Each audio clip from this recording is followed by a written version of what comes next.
Scott Dochterman. Chad Leistikow. Together on one pod, talking odds and all things Big Ten. Powered by GameDay Men's Health, with locations in Ankeny, West Des Moines, and North Liberty. From the Channel Seed Studios, this is Legends and Listeners. Exclusively on Iowa Everywhere.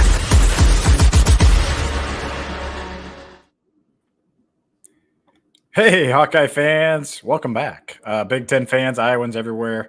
Welcome to Legends and Listeners. We have reached episode 50 here on the Iowa Everywhere Network and back in our typical 11 a.m. Thursday home. Maybe it's 11:04, maybe. I got here a little late, but we're back together live from the Channel Seed Studios. I am Chad Leistikow of the Des Moines Register, and for the first time in a while, I am joined by Scott Dochterman of The Athletic. We've been crisscrossing vacations, Scott.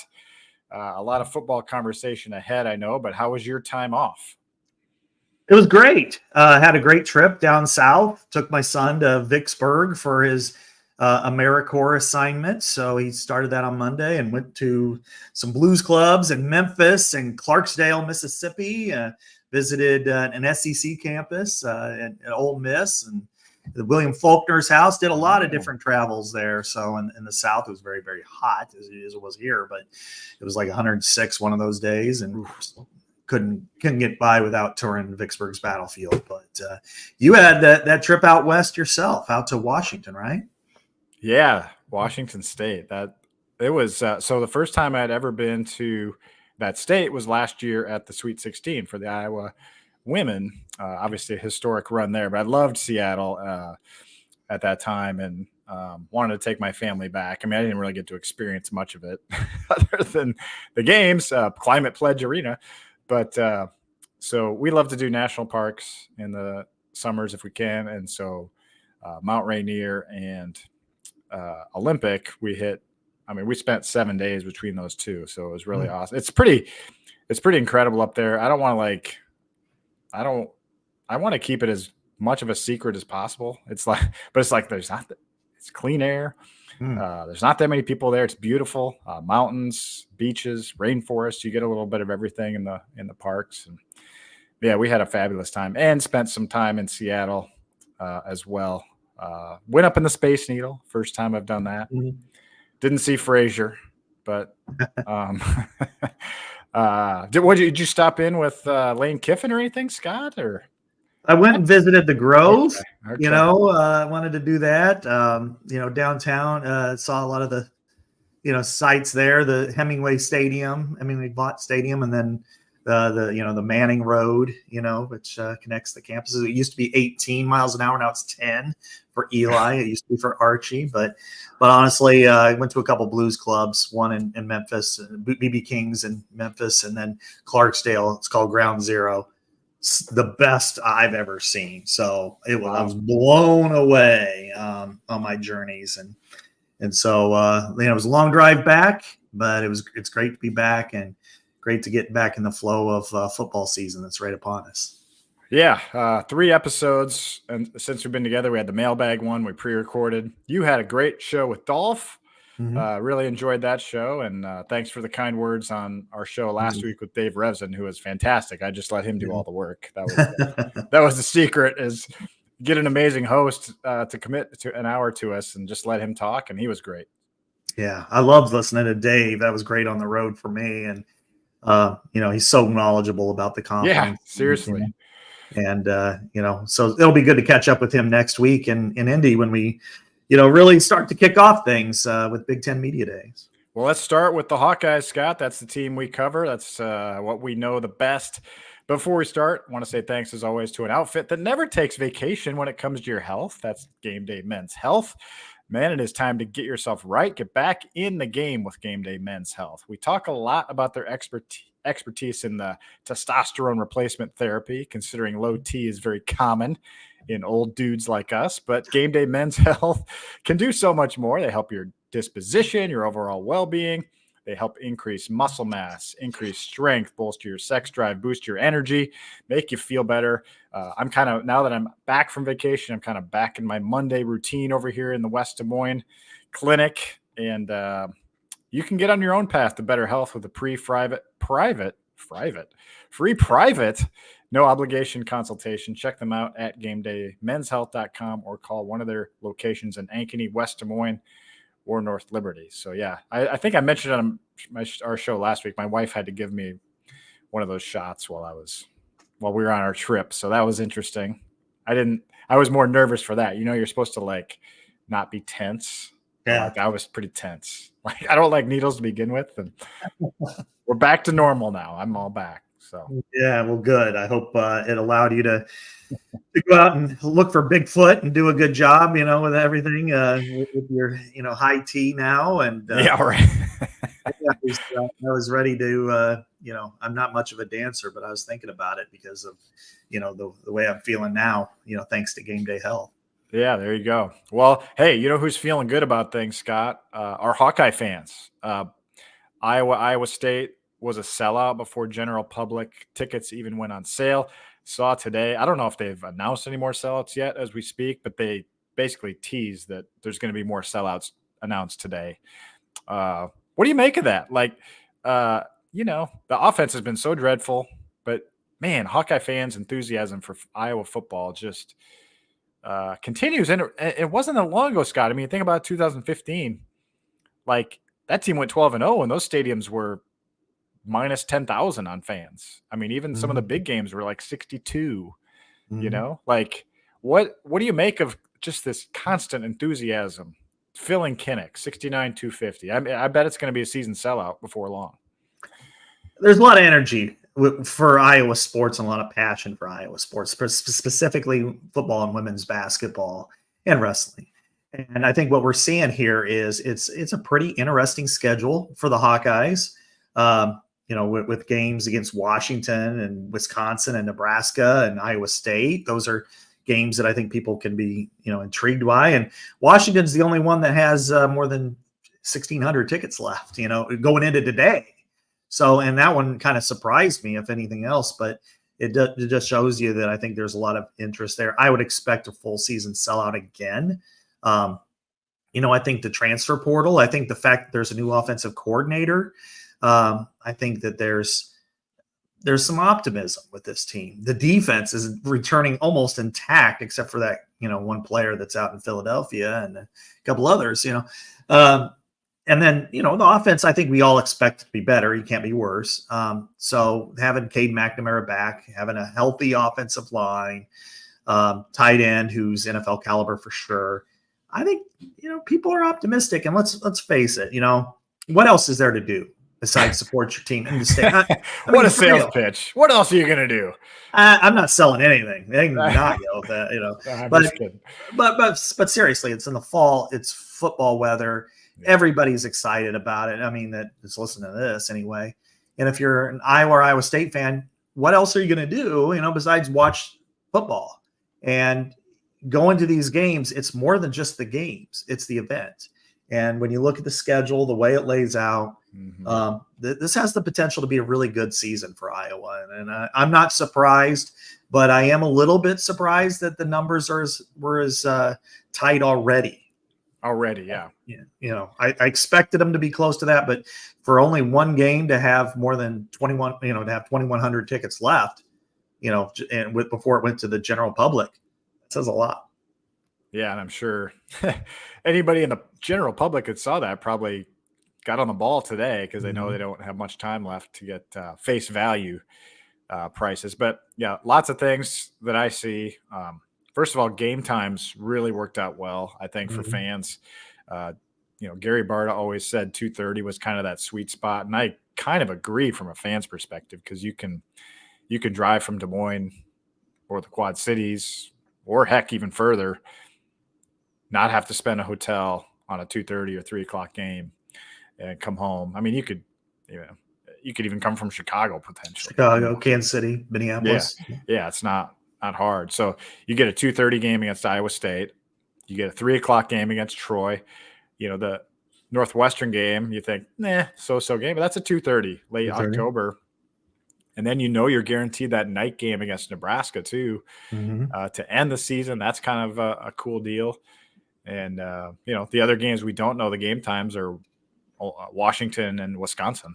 That's about it, right? So yeah, and Washington will probably be 11. Probably. Wow. It's right now set as the 11 o'clock game, the big noon game.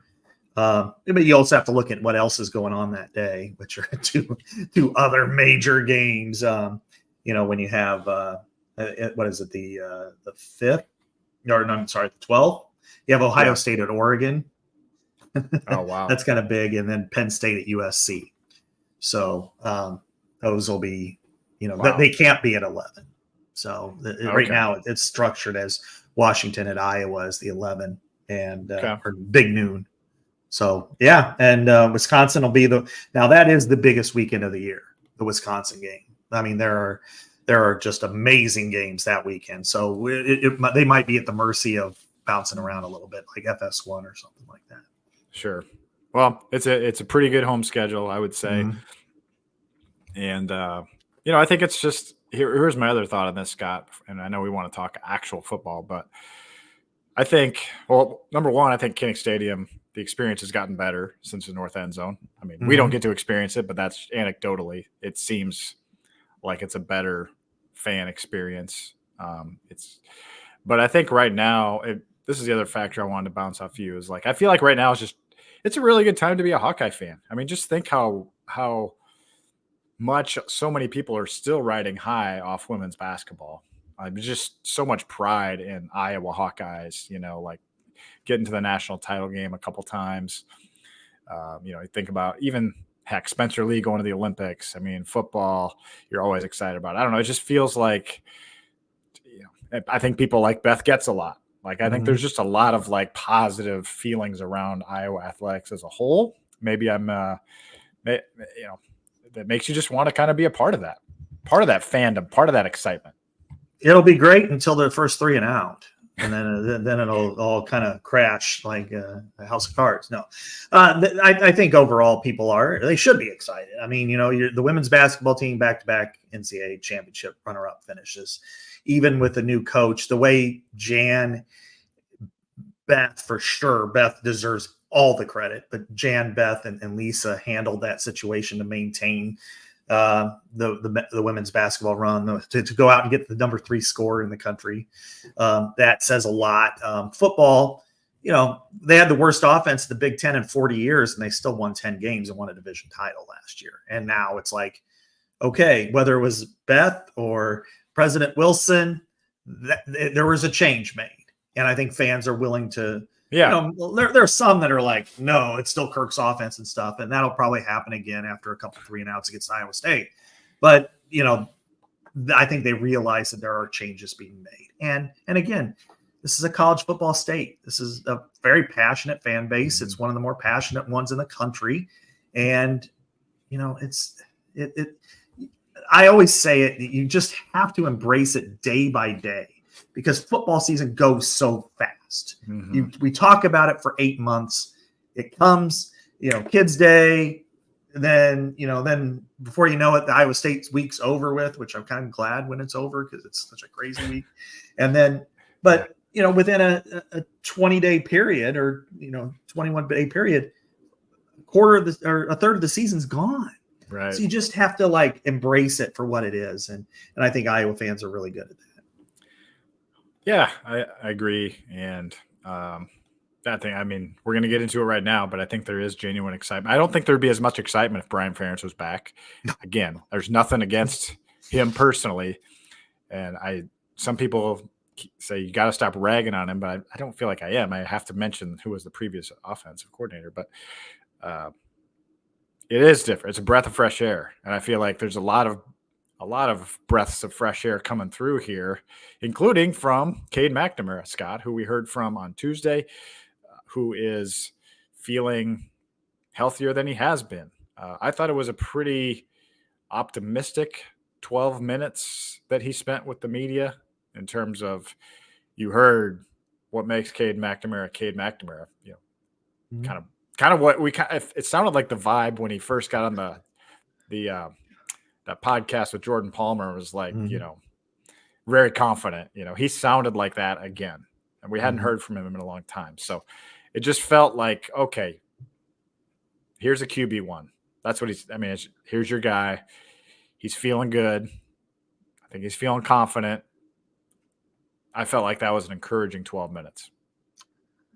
It is for multiple reasons. I think one is he's healthy now, and he hasn't really, other than about 2 weeks, he really hasn't had last year before he tore his quad, he really hadn't had anything that to really base it on, because he came here, he was injured coming off knee surgery. He couldn't do much in the spring, and then, he could do workouts, and then boom, he gets injured on Kids Day, and then tried to fight through that. And the next thing you know, he tore his ACL.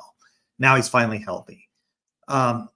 Last year was a transitional year for him. He was coming from Michigan, and he had a lot of pressure put on him, and I think a lot of expectations. I think the expectations are probably less now, but he also knows this is it. This is the final year for him in college, and it's still his team.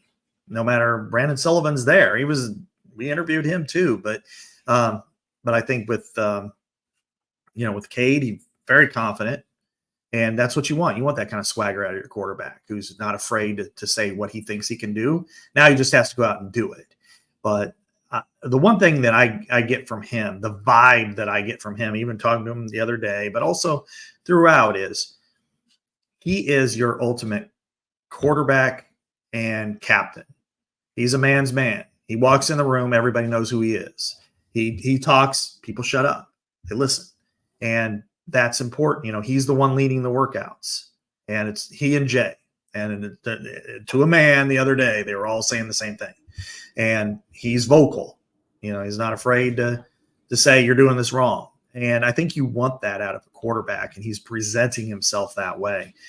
Ultimately, his numbers have to be better than they were last year. I expect that they will be. That was a hampered quarterback in a bad scheme that was throwing off. He wasn't really being able to step into his throws, and right. So he was kind of throwing flat-footed at 51%. The year before he was at 64. And in this offense, he's going to have more opportunities for shorter but quicker completions. So I expect some good things out of Cade McNamara this year. Yeah, I think looking back, the numbers were not good for Cade, percentage-wise. The Penn State game was obviously a disaster. Mm-hmm. But I think, give him some grace on the quad thing. I think it was a more serious injury than maybe we anticipated it would be when we saw him go down on Kids Day. And, he basically said, I'm healthier now than I have been since I've been a Hawkeye, which also gives you a window into how serious the previous knee injury was, Scott, because that surgery was done about the same time, a little later in the 2022. Yeah, late like 2022. November. Yeah, so that was a long recovery, and he basically said he wasn't able to throw as much as he was with this one. Like this one, he's been able to throw a lot, and so he feels like his accuracy is there. He was a 64% passer in the playoff year for Michigan. I would expect, they need something like that. So for me, I feel like it's a clean slate for him, and I do expect him to be the QB1. And remember what Kirk Ferentz said back in May, Scott, when we were in the whatever hotel we were in, Hilton Garden Inn in Western, I believe. Yeah, I want to give them a plug. But he basically said, if he's healthy, he's our starter. So I don't think there's not going to be much quarterback controversy next week when we get to Big Ten Media Days. I think it's, hey, Cade's healthy, he's QB1. There's not going to be any controversy from Kirk, from Cade, on Media Day, anything like that. Not until Kids Day. Yeah. Yeah, right. Then we know that we're going to be charting passes. And if Brendan Sullivan has a good day and Cade misses on a few, then we'll get the overreaction like we always do, which is, they need to do this. I've been through these wars a few times, but I also think what's interesting are that there are different dynamics associated with this as opposed to some of the past quarterback situations. With a new quarterback coach and offensive coordinator in Tim Lester, he was a former quarterback. If he sees something, he'll say something, just like the airport. And, so if he sees Brendan Sullivan is outperforming Cade McNamara, he's not going to be afraid to say something because, hey, he's here. This is his baby. how will Kirk react? Kirk's been very averse in the past to making changes, but he's also been right on all of the changes. I admit it. I was on Twitter saying bench Spencer. Spencer was the best quarterback they had. When it came to, any of the other competitions, he was right on. The 14-1 with Beathard and Rudock was challenging because they're both pretty good, but by and large. So, how does that react? We won't know. And I don't think we'll know until they play Iowa State, which has a really good defense and a really good team, and then at Minnesota. If Cade McNamara is performing well, the result notwithstanding, and then it's his baby no matter what. Now, if he's not, he's performing like he did last year, then you're going to have some serious feedback. And that'll be interesting, the dynamic between he and Tim Lester as to if things change or they remain the same. Well, Scott, it is the off season, so might as well do some, what ifs. But here's a line I put in my column that posted this morning at hawkcentral.com, that it has the potential to be Iowa's healthiest 1-2 quarterback situation since 2014. Rudock and Beathard, in terms of quality of quarterbacks. Would you agree with that? And I mean, I'm not saying it is now, but it has the potential to be. Because I mean, you think about some of the backups, Beathard, Stanley in 16. Stanley was a true freshman. It's hard to say like he would have been better than Brendan Sullivan is right now. So that was the closest I came to something better. I mean, because I don't know. What do you think? That remains to be seen. I think it's fair to throw that out there at this time of year because we're interested in different speculation.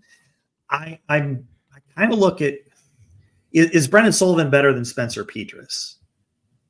That one I don't know yet. I mean, he was pretty good last year. He had really good numbers. I'll give him that. I think it can be how you describe it. I would also say 18 with Stanley and 19, actually more so Stanley and Petras had that potential to be pretty good. But I think Sullivan, he's got better numbers than Petras did. So yeah, I'll go with you on this that, Stanley is better than Sullivan. What about McNamara? We don't know, I guess. Is Stanley better than McNamara? Is McNamara better than Stanley? I don't know. This year's the answer. Yeah. Because if Stanley was at Michigan in 20, frankly, if Stanley was with Iowa in 2020. Yeah, right. I mean, he had redshirted in 16. Yeah. Then they would have been playing in Indianapolis, and I'm not so sure that they wouldn't have won.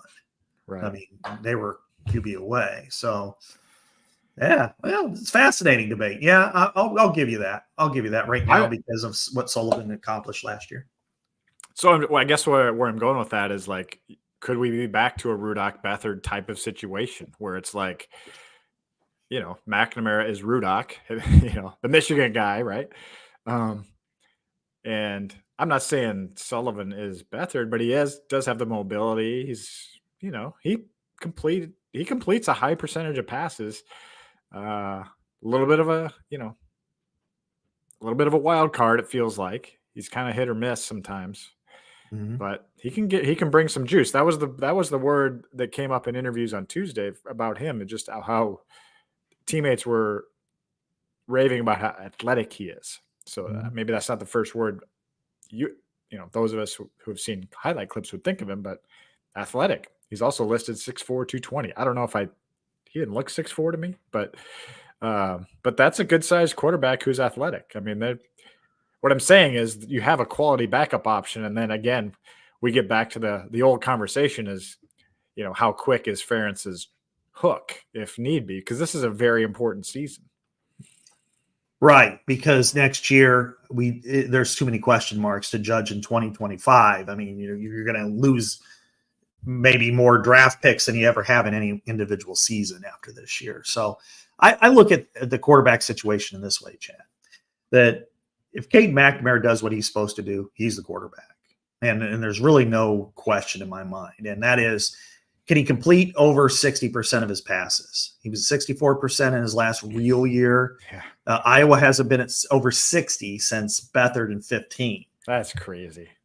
But in this offense specifically, with the motions and also with the play action passes, there will be more opportunities for quick passes. Mm-hmm. There will be more opportunities to throw in the middle of the field and shorter completions. It should be over 60. And frankly, the minimum standard because of this offense should be moved up to 62% or something as a bottom line decent year. So if he can get 62% of his passes, and if he has a 3-to-1 ratio in touchdown to interceptions, he's good. There's no way that he's going to get budged off of that. Right. The question is, even last year he had the injury, so the numbers are skewed. But if after 4 weeks he completes 51% for four touchdowns and 3 interceptions, then I think there's going to be a major quarterback controversy, and it's going to be based in the locker room as much as anything. Because they're going to say we can't waste this season. Right. Yeah. All those defensive guys that came back. Mm-hmm. I mean, right. Especially if they see a guy in practice that's playing well, if Brendan Sullivan is that guy. Yeah. But Brendan did say, Brendan's going to be a little bit behind right now because he got here later. So I asked him, where he was at. And of course he's like, I'm getting there basically, it's, the language is different. That's the biggest adjustment. But so he's behind in that sense, and Cade's behind too, but in terms of physical activity. But the other thing, Scott, that came up, and this kind of ties into my column today, ties into the Tim Lester offense, is they've been getting together. Logan Jones said frequently to work on install, players only. They can't have the coaching by NCAA rule, and he's like, yeah, we hadn't been doing that in the past. I was like, well, okay, why not? But anyway, they are. And so, I keep getting asked by friends and whoever, like, how's the offense looking? I'm like, dude, they're not practicing. I know. But like, it's July. Fall camp starts July 31st. But that was you gotta feel, I feel like everything is progressing about as good as you could hope with the Lester offense to this point. Would you agree with that? Like the expectations are kind of low. I feel like it's progressed, especially since you only had Deacon Hill and Marco Linus in the spring. Like, how much could you do? Yeah. And they feel, the run game feels better. And now you got the quarterbacks here. There's a lot of pluses, and but I have to get control of myself on the superlatives here, so I don't run away with them. Because overall, it's easy to say, well, there's the opportunity for this, and this, and they can be really good. I think, and of course, if we see them play well, it's going to run away because we haven't seen them play well in years, not since, like 2020. So I think that's something I've got to get control of myself about too. But what I do like is what we did here from Logan Jones, and I was there too, and that they are working together now. Obviously, under Spencer and other people, they were practicing, but it was more like, they were doing 7-on-7 and the linemen were doing their own thing. Now they're together and working on install because it's important, because the install was always the same before. When you have a veteran offensive line with returning 155 career starts, you want to make sure that everybody's kind of on the same page, and all of you look, except for Dunker and Stevens, probably, the rest of them are going to be gone after this year. So they want to make sure that they go out with a bang. And so I think working together is the way to go. Cade wants a great final year, Luke Lachey, all the linemen. And the only way to do that is to familiarize yourself with it. There's a reason why they're at Iowa, and they're here. A lot of them have already graduated. They're here to play football. And so it's a good time for that. Cade is taking on that role, which you want from your quarterback, and the install is I'm sure progressing, and then it's about execution, which we won't see until the almighty Kids Day practice. Do we know that there's a Kids Day practice for sure this year? Have we heard? Okay. Mm-hmm. I didn't know if they announced it's it. The 10th or whatever. It's that second Saturday in August. So all right, good. Anything else you heard the other day, Scott, that you wanted to highlight? There were many other players there, defensive backs, receivers. A couple of receivers were there, Jarrett Bowie and Jacob Gill. And then Jennings Dunker, I really enjoyed talking to him. It's interesting. He's cut weight from 350. 350. He goes, I looked at myself in those white jerseys and I was too chubby. So he got down to 311. He was at 311 on Monday. And he thinks that's going to make him quicker at right tackle. We'll see. I thought he played pretty well last year. But, I would think a quicker – I mean, he's a strong dude. Like I don't think his strength is going downhill. I would think the quickness combined with that strength, that would be a plus to be down to 311. But anyway, anything else you heard? Oh, you're right about that, because in his case, being a tackle, you have to set, and not only do you absorb, a bull rush, but you also get a lot of quick first steps. And if that helps you get one quicker step on a pass rusher, then that's essential for this offense. So I think it's really good. Whereas if you're a guard, you're absorbing more of the front blow of it. You do need to be, and so at the next level, that's what he'll do when he's a guard. He'll kick inside, as I say. It's hard to gauge sometimes this summer, because it's, a lot of platitudes and a lot of, we're working hard and we're doing the right thing. So it's but I liked hearing some of the wide receivers. I thought they were, interesting. Jacob Gill was our first opportunity to see him. And, and the thing with transfers, especially from other power institutions, is that, that they come with a purpose, that they know that it's, the time is ticking on them and they're going to come in and work hard. Jarrett Bowie, I was interested in hearing him a little bit, and I think he's, more than capable of competing. He said things have really progressed for him, and I think they need that position. And if he can be that guy that works his way into the rotation, possibly as an X receiver, then I think they're in really good shape. So I liked hearing from him, but by and large, I thought he, Cade McNamara and Brendan Sullivan were the two that I really wanted to hear from. Yeah, that was nice. And we will hear from Luke Lachey, Jay Higgins, and Quinn Schulte next Wednesday, along with Kirk Ferentz at Big Ten Media Days. But before we discuss Big Ten Media Days, I want to pause and remind you there's no better time than summertime to reach for a glass or two of Steeple Ridge bourbon. Steeple Ridge delivers a high-quality, delicious drinking, award-winning craft bourbon. If you don't find Steeple Ridge at your favorite retailer, ask for it by name. Take it out to your driveway. Take it out to your next camping trip. Lots of purposes for Steeple Ridge bourbon. It's distilled, aged, and bottled in Iowa by Lonely Oak Distillery. Scott, you have a much bigger assignment than me at Big Ten Media Days, because you essentially cover the whole conference for The Athletic. I'll be primarily focused on Iowa Day, which is Wednesday. But what do you want to hear next week, I guess, at Big Ten Media Days, whether it's from whoever or from the Hawks?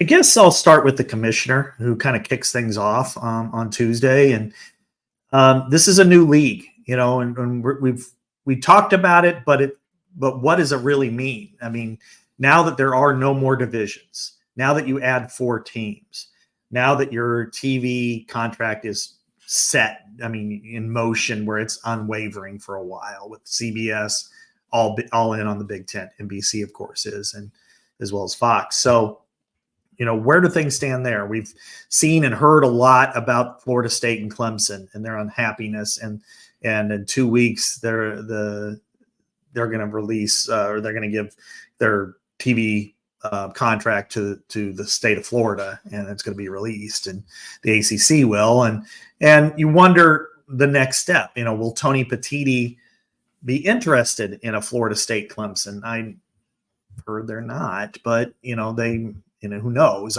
They weren't real interested at first with Washington and Oregon either, and then they became interested in them, because they got them half off, $30 million instead of $60 million. But what does that mean? What does that mean for the Big Ten? We got this year, it's a change year with the playoff. how does that affect the mindset of the coaches, especially those, I would say there's 6 or 7 programs that really have aspirations, legitimate aspirations for being in playoff contention. How do they view a season? It used to be, to get in the playoff, you basically had to win the league, or be Ohio State. Now it's, if you're Iowa, if you go, let's say, let me throw out this scenario to you, Chad. Ohio State kicks the hell out of Iowa, Penn State, and Oregon. And then all 3 are 8-1.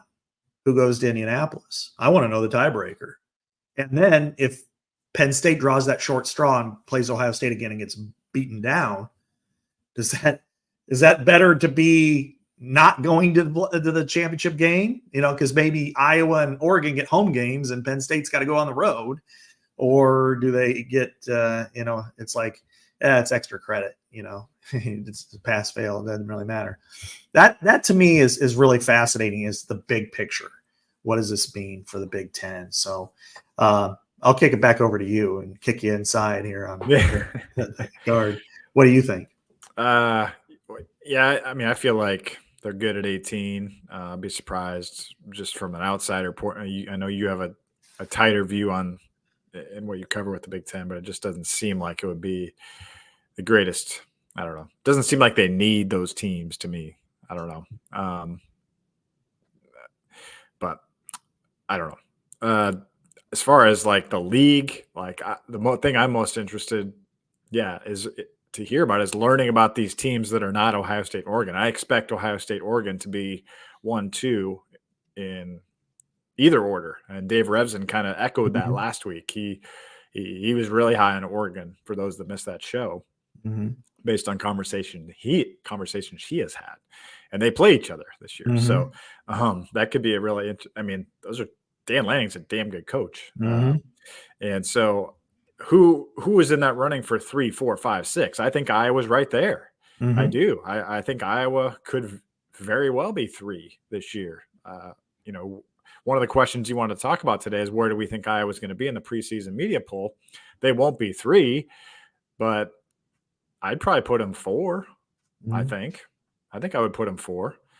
I don't know about Michigan this year. I don't know about Penn State. USC.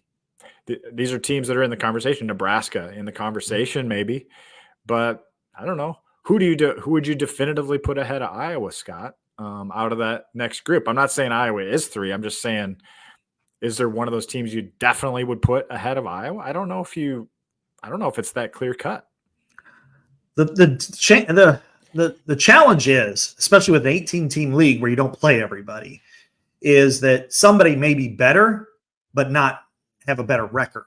And Oregon is that team to me that I kind of look at, because you look at their schedule, Chad, and they play Ohio State at home, and let's say they lose by a field goal there, but later in the season they're at Michigan, then they have Maryland at home, then they're at Wisconsin, then they have a bye, and then they play their big rival, Washington. Going to Michigan and going to Wisconsin for anybody, including Ohio State, is not easy. And to do that 2 out of 3 weeks, and you're talking about the distance that they're going. Michigan won the national title last year.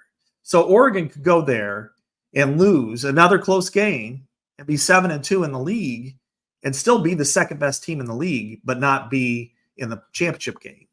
And that's what I kind of wonder. I put Iowa way up. I think, I know both of us, I think, are rankers for Doug's preseason poll. It used to be the Cleveland.com poll. But I look at Iowa as maybe 3 right now. I'm going to base it on who is the best today, not who I think will win it at the end of the year. That's a different question. I would put Iowa in that 4 realm. Penn State, I do believe in. It's just I don't know if I believe them to win championships, but I believe in them to be good. Michigan's lost a ton, but they're still Michigan. They still have good players. Their quarterback is unsettled for me. USC has the potential to be good on offense. I think Nebraska is due for a bounce back. I know we hear it every year. We make fun of it at times. I do think they have the opportunity, and Wisconsin as well. I think Wisconsin's going to be much improved. So those are like the 7 teams that I would kind of put in that harbor playoff potential. And I think Iowa, outside of Oregon and Ohio State, I think Iowa is very competitive for number 3. I also did watch that game at Penn State last year, and so I will not put them ahead of Penn State right now. That's a fair point. Yeah, it's a very fair point. They didn't have Luke Lachey that game, but they did have Cade McNamara. Yeah. And didn't score a point, didn't gain 100 yards. So, and that's the other thing. Like, I feel like I just got to check myself too, and everything is Iowa didn't score a point against Penn State, Michigan, or Tennessee.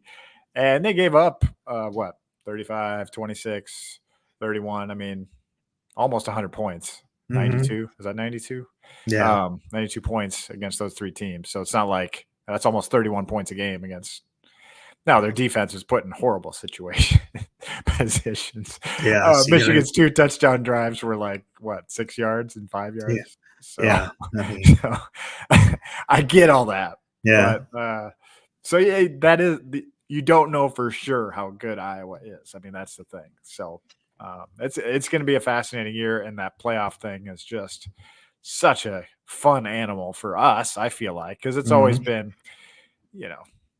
hey, can you win the Big Ten West and get basically your doors blown off you? But this year it's like, hey, can you get in the playoff? And I think that's a legitimate – I think that's the – I was on Big Ten Sirius XM today, Scott. We'll finish here on this part.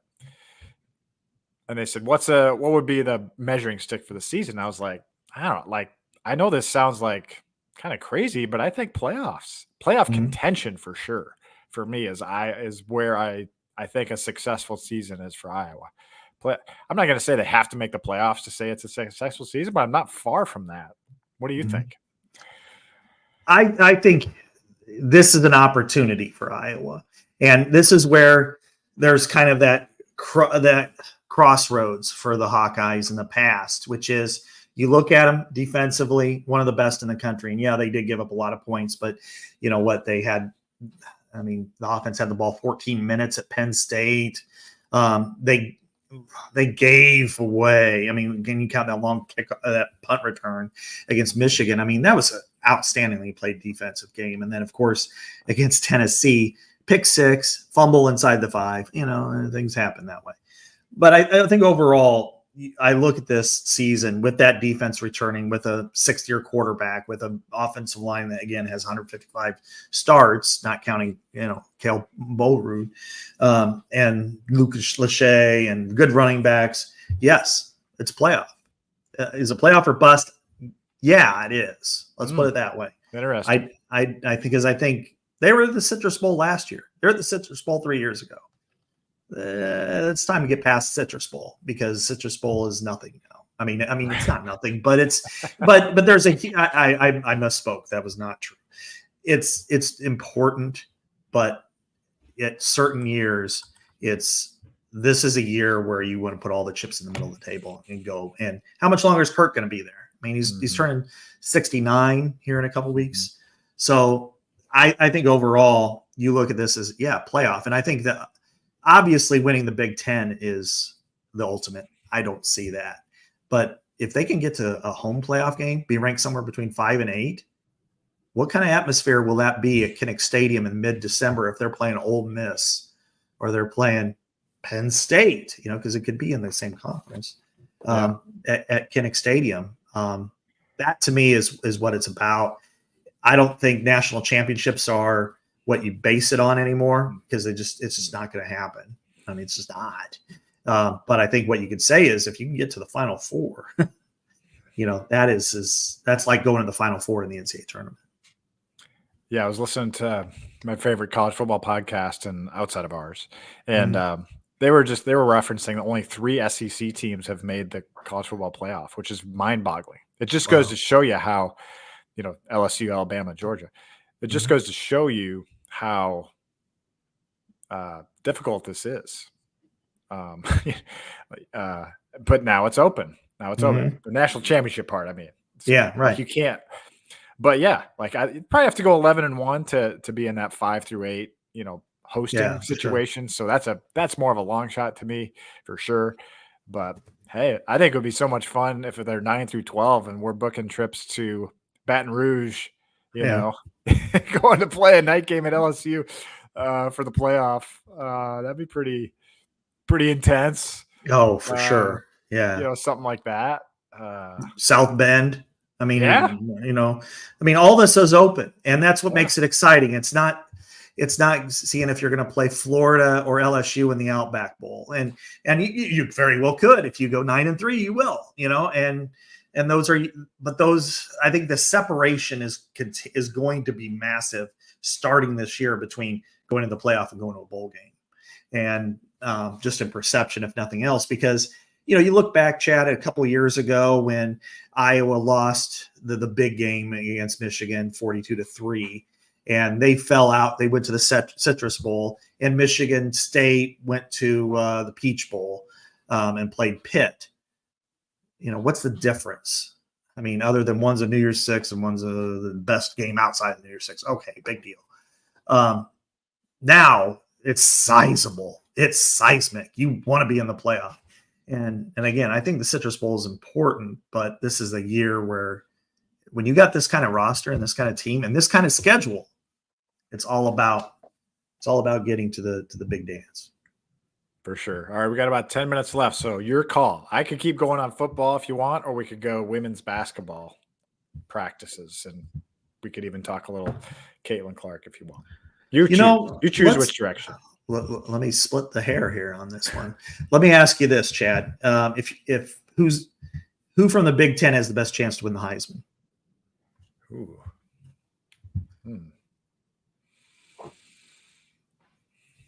I don't know. Judkins, maybe? I don't know. That's a good question.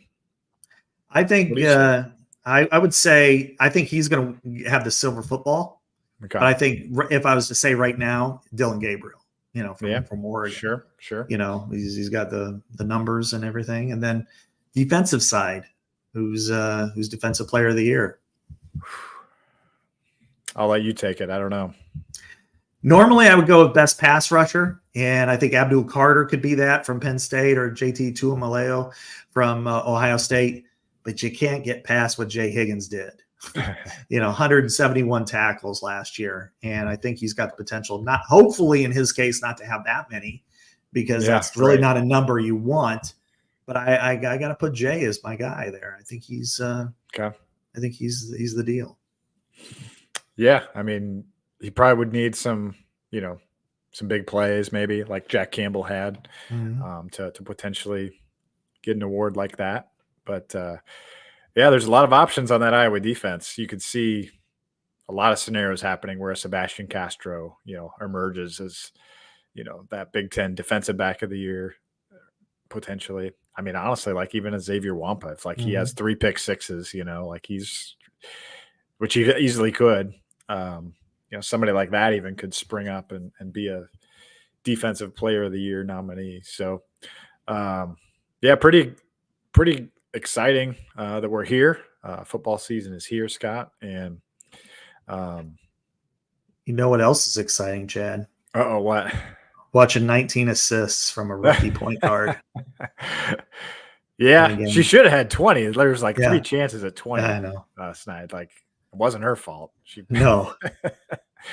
But yeah, no, that's her team is growing. She's figuring it out. And that's kind of the great thing about Caitlin Clark, is that she's figured out what she needs to do to be successful in the WNBA. Her teammates are now understanding what it's like to play with her, what it's like to catch her passes, what it's like to be ready for her passes. And, just like Iowa women, her freshman year made a run to the Big Ten championship game from a 6 seed in the Big Ten tournament, and then went to the Sweet 16. They got better the more Caitlin figured things out, and they got used to her. And then after that, sky was the limit for that team. So it's fun to watch. Personally, Scott, I'm glad that she's not on the Olympic team. I mean, it'll be fun to watch, but I feel like she could use a break. She's been going. Think about from the LSU game to cap the 2023 season, all the way to the crossover at Kinnick, and then all the madness of this whole season, then straight in the WNBA a week after the national championship, all the attention. Like, she's got to be looking forward to like a little bit of like seclusion, maybe, and downtime. And I guess I heard Holly Rose say, like, yeah, she told me she's like super tired. Yeah, she's ready for a break. So yeah, I heard that too last night, and I could totally see it. I mean, she's, as they went to Croatia last summer and Italy and did all of that, and it's been a lot of pressure, and nobody's handled it better. I've never seen anybody handle it better than her, because everybody can reach a breaking point. You talk about mental health. She never had an issue like, it wouldn't have surprised me at all if, like, let's say 6 weeks ago, Chad, when this was really a impactful situation, that she could have had a situation like a Naomi Osaka, the tennis player, or something like the yips from Simone Biles a few years ago. I mean, you have these mental checks, and she's still so young. I mean, she's only 22 years old, and yet she's able to not only withstand it, but get better from it and fight through it. And it's really remarkable that, her perseverance, and it's been impressive to watch and display and write about. A few months ago, I won't be doing much of that anymore, but I think that's really impressive. And last night's game was really impressive. Although I think it was like after Dallas scored and then went up 8 with like 20 seconds to go, there's like a shot of her on the bench. It's like, why do we call a timeout? We're going to lose or something. And of course, I think I saw something on Threads where people were, she's a bad teammate. And I'm like, are you kidding me? I mean, I wanted to add. She's competitive. She's competitive. She's frustrated. That doesn't make her a bad teammate. Yeah. She's frustrated. She just set the WNBA record with 19 assists. Yeah. Let it go. She's a good freaking player. Yeah, and I imagine they'll have a new coach next year. But I wouldn't be surprised if they made a little playoff run. I mean, 8 of the 12 teams make the playoffs, right? Yeah. I think. So they're playing well enough to get in, I think. And it's been fun to watch. I hope Kate Martin's okay. Mm-hmm. That didn't look good. It looked like a high ankle to me, be my guess. I don't want to say that for sure because I have no idea. That's what it looked like. You turn that ankle pretty hard. Yeah. Hopefully it's a regular ankle sprain, not a high ankle. Right. Yeah. You don't want her to miss any time, in the future. But in her case, if there's a good time to get hurt, now is a good time because, they have a break. I am intrigued more than any other All-Star game. I'm intrigued by one Saturday. No kidding. This because I didn't, for the first time in my life, I forgot completely about the Major League Baseball All-Star game this week. And, and I had no interest in watching it anyway, but now with this one though, I am interested in watching it. And I wonder what the ratings are going to be like, Chad. I wonder if they'll be approached MLB. Because she's throwing passes to Angel Reese. Yeah. Right. I know that's going to be interesting. And at the Final Four, it was like, the Elite Eight this past year. I mean, some of the jawing, the waving of the finger, whatever, like that's just, they're being competitors. And yes, certainly, you could argue whether the decorum there is a little bit off-putting for sure, but Angel was very pleasant in the locker room when we talked to her, and she was like, I've got nothing against Caitlin Clark, and we're just competitors, and when you get on the court, it's different. And I could see them kind of hitting it off a little bit, honestly. I think that could be a moment for the WNBA. We'll see what happens, but where Angel and Caitlin are giving each other a high five or even a chest bump, you know what I mean? Like, I could definitely see that happening. And I'm also curious, Scott, how hard Team Olympics, was that what it's called? Team USA, I guess, plays. How hard are they going to go? Because if it was like the NBA, Team USA, it'd be just like, right. Who cares? No defense. I don't know.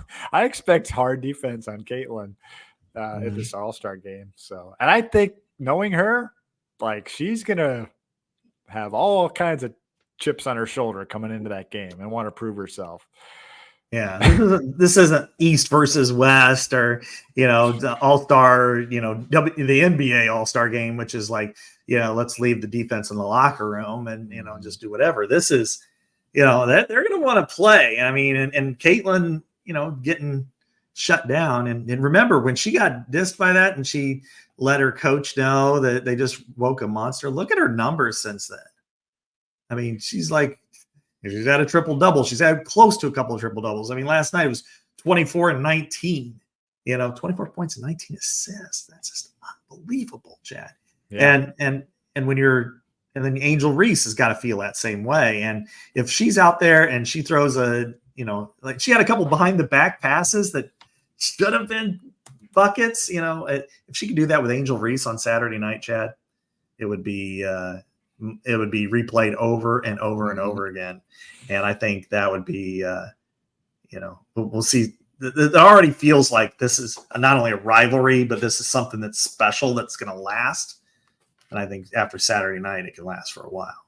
Yeah. Maybe we'll have unity in our country, Scott, with Caitlin and Angel. I don't know. Complete unity in our country. Yeah. You can live in that world if you want. I'll try to beat you there one of these days. So Caitlin's career high at Iowa was 18 assists. So that was the most she's ever had in a game. I don't think she had more than that at Dowling. So pretty amazing. In her 26th WNBA game, she sets the all-time record. Yeah, it's something else. I mean, her assist totals are off the charts. And, once they have a pretty decent coach in there, they could look pretty good. All right. So I'm fired up about Iowa women's basketball, just all the stuff we've seen. Let's each do one take because we both were at practice the other day. I'll let you go first because I got a bunch in my head. So what has stood out to you the most from your glimpse of Iowa basketball practice and the interviews? Okay. There are two that stand out for me. One is how loose Lucy is. Lucy Olson, smile on her face, makes it, seems to be enjoying every aspect of playing basketball. It's so much more different than when we saw with Caitlin, who I'm not going to say anything negative there. But what I will say is she was so intense that sometimes it was difficult on her teammates. And I think Lucy, because it's a new offense, new team, new head coach, I think it really works well as they try to build chemistry, her disposition, and that kind of builds up. The other one is, hey, if you don't think Jan Jensen's got control over this team, you should have listened to her when a couple of girls weren't listening. She has control over this team. So that would be my takeaways. Hannah Stolke has not been practicing. Seems to be precautionary, so I wouldn't worry about it too much. Don't see any wraps or anything. But I'll go with the freshmen, Scott. The freshmen are better than I expected. That was clear to me in the first practice, especially that I saw last week. Actually, this is a third practice I've seen. But Tegan Mullaney is really good. Like Ava Hyden's going to be the most impact freshman because there's a runway. They need a 5, and they needed a 5 last year. Yeah, a true 5, and they have one now. And I would be like, I don't know for sure if she'll start game 1, but she's going to be their best 5 this year. I feel really good about what she brings to the table. She's all of 6'4". It's very smooth, very athletic.